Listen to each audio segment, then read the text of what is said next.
Robert Gilman's sister, Lexie Hudson, joins me right now. Thank you so much for coming on. I'm so sorry for what you and the family are going through. This is an unimaginable situation. Talk to us about, do you know how Robert is doing, what his condition is, and when was the last time you heard from him? Oh, thank you so much, first of all, for having me here. I'm in disbelief that I'm even able to talk to you.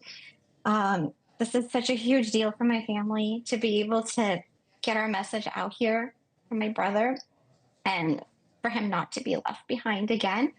Um, so I'm sorry, I forgot the question. What was the No, question that's again? okay. Do you know how your brother's doing, when the last time you spoke to him was? So the last time I spoke to my brother was over 3.5 years ago. We haven't been able to have any contact with him, no phone calls, nothing like that. So I have no idea.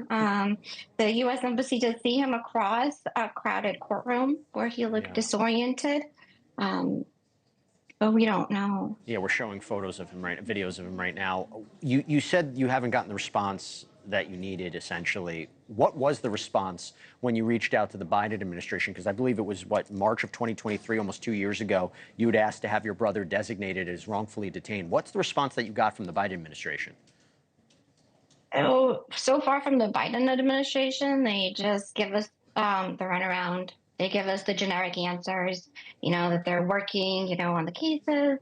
We've asked if there's anything more they need, what we can do. And they haven't told us how we can help. They also, we asked them why he hasn't been designated, and they would not share that with us either. We even specifically asked if we could maybe speak to the to Special Envoy Bowler, and they said no, that we have to, basically go through them.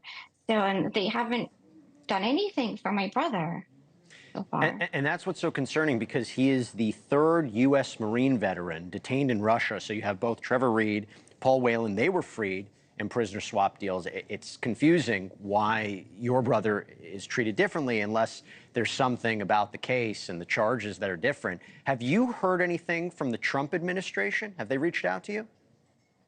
No, they have not reached out to us. And that's what I'm actually really worried about. Because it seems that with the Biden administration, right, they focused on like the high profile cases and the cases that had political connections.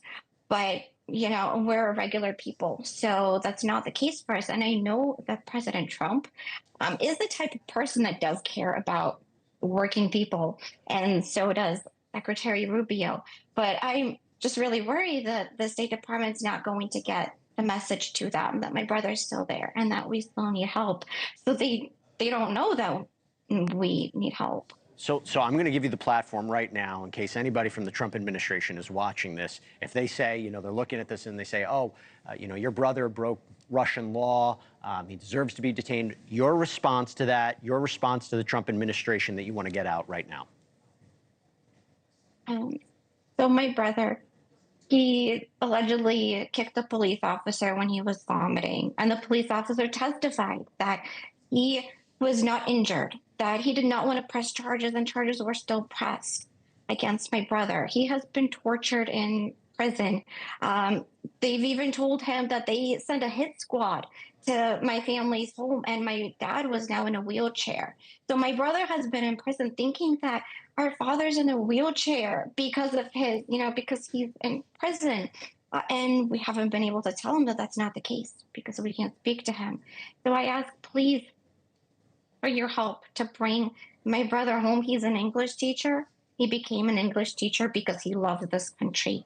And he became a Marine because he loves this country. And I just really want him to know that this country loves him too, and that we have not forgotten him, and he'll be home with us.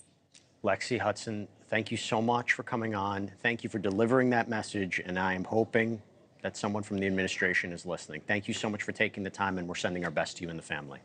Thank you. Thank you so much. Thanks so much for watching. Go to joinnn.com to find NewsNation on your television provider. And don't forget to click the red subscribe button below to get more of NewsNation's fact-driven, unbiased coverage.